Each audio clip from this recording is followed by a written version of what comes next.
Hello chess friends and welcome to Jozarov's chess channel and welcome back to the Magnus Carlsen Invitational Tournament in 2021. We're back into the semi-final stage. Magnus has now the opportunity to equalize the result if he wins now the last game, the game 4 of the second match game.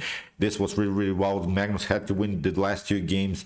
Be prepared. This is really wild stuff that happened in this super match between the world champion and Nepo. So let's check out now the game here. E4 played by Magnus, C5 by Nepo, knight to F3, D6, D4, C takes D4, knight to D4, and now after knight to F6, knight to C3, A6, the Nh4 is on the board. And Magnus plays many times now in the last couple of months. He played many times this move A4, preventing this B5 pawn breakthroughs.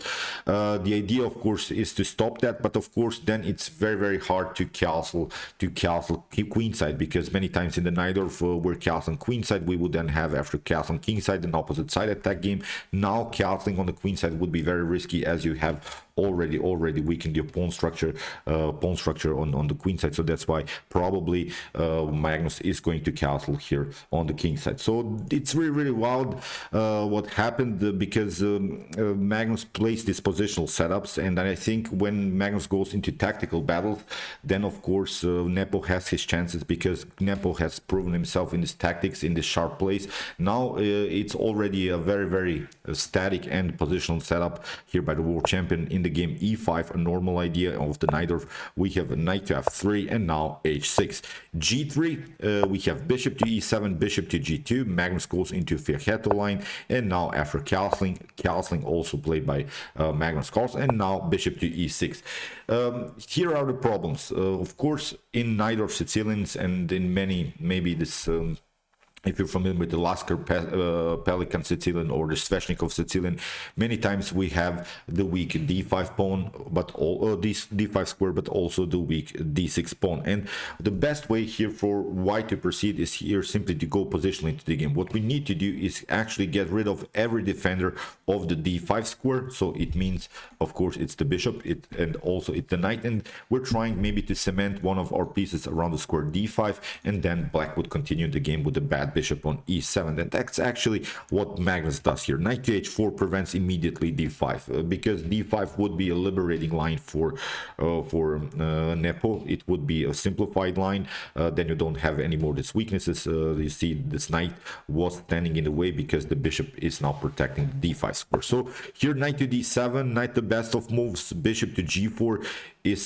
sort of a suggested line. But again, I think we can play bishop to f3, and after bishop to f3 we can play queen to f3, and still we have a great protection of the d5, and we could also cement our other knight on f5, and it's playable, of course, for white. We will simply play rook to d1, bishop to e3, and I think there's no way you can anymore protect the d5 square. We can even paralyze the position further with a5. I think black would be simply pushed away too much here on the in the center of the board. So here after the move knight from b to d7, Magnus goes knight to f5 immediately, because you can actually secure the light squares on the board after bishop to f5, e takes f5, although you have a double pawn structure. But what you are not allowing here black to do is to advance the pawn somehow on e4 and maybe on d5, and that's so far I think mission accomplished by Magnus Carlsen. He is never allowing here Nepo to advance really the pawns.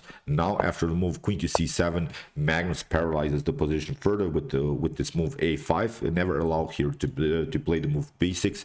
Then we can take out a takes b6, and it would be messing up also a little bit the pawn structure, because the a6 is a weakness. So far b5 is not even an opportunity, because first this bishop is of course attacking the rook. So I think Magnus has secured a perfect positional life force here in the game. Rook from a to b8, bishop to e3, we have rook from f to c8, and now queen to d3. Magnus is of course preparing a battery, maybe rook to d1, rook to c1, but again this move comes with the idea to block further progress of black's d5 or e4. If Magnus allows that, then I think it would be a bad position, because then this bishop comes into the game, then you don't have, I think, such a great position. So bishop to f8, we have rook to c1, b6.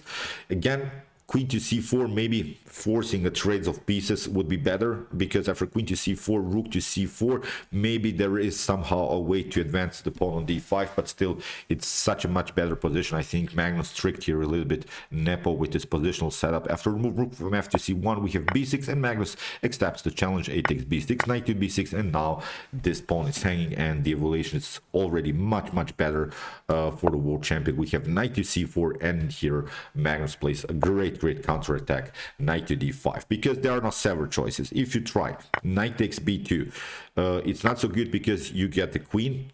If knight to d3 happens, then c takes d3, and you see the rook is protecting the knight. That's the main issue. Even if you double up somehow here, knight to d5 will happen, and still our rook is protected. So pardon me, rook to b7 is not even a possibility. So here I think it's a much better position. You lost a piece. I think it's something that you have to resign immediately. If you try knight to d5, then again we can simply take bishop to d5, and if you take out now the pawn, then queen to e4, and now comes actually the serious threat. The serious threat is this move, rook to a7, with an attack against this weak f7. If you get the queen somehow out of the range, we'll simply play rook to a7, rook to c7, and actually we can here double up the rooks.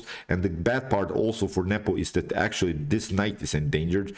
There are even some threats, rook to a2, and the knight will be trapped. You don't have good squares. You cannot go a4, you cannot go c4.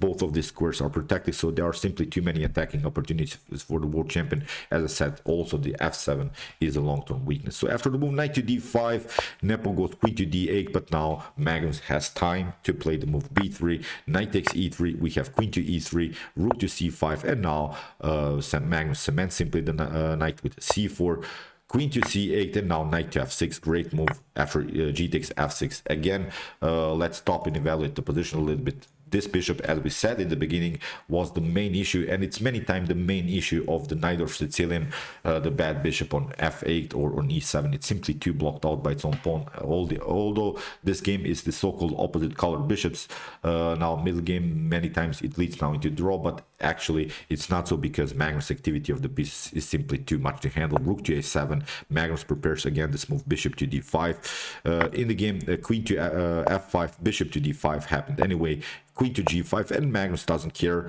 He knows that he has a strategical advantage. He has a much better position here. Rook to b1. Of course, there was there were maybe some better moves for black, but actually this game is strategically lost here. Rook to b1, queen to e3, f takes e3, rook to b4, and now Magnus simply grabs the pawn. King to h8. We have bishop to d5 again. If I'm not sure what to do anymore. As I said, it's simply such a bad position here. Rook to c8. Nepo has to protect his back rank. In the game, Magnus simply plays king to g2 or normal, improving the position of the king. Rook from c to b8, and now Magnus plays rook to f7, because you cannot take. Rook takes b3, rook takes b3, rook takes b3, and then we'll simply take out the bishop. Then again, it's lost. We have king to bishop to g7, and now rook to a1. In this position, Nepo resigned. If you try here rook to b3, we'll simply play rook to d7, or here also an opportunity to play rook to a7. It's again a simply lost position here for Nepo, and he resigned. What means that Magnus Carlsen made it to the additional games. He won the last two games. Really great performance by the world champion. I'm not sure what went on in his head, but he deserved his two last wins. But we'll see now what will happen in the additional. It was really so far a beautiful semi-final stage. So okay, I hope that you enjoyed this game. You see, Magnus still got it. He didn't lose another semi-final. It was really wild. If you want to see more games from this tournament, check out my coverage so far. Here are some links. And if you want to see maybe the best chess games of all times, check out my best chess games of all time series. Here's also the link. And if you like this content, don't forget to subscribe to my channel. See you soon with some more videos, and chess is the best, of course.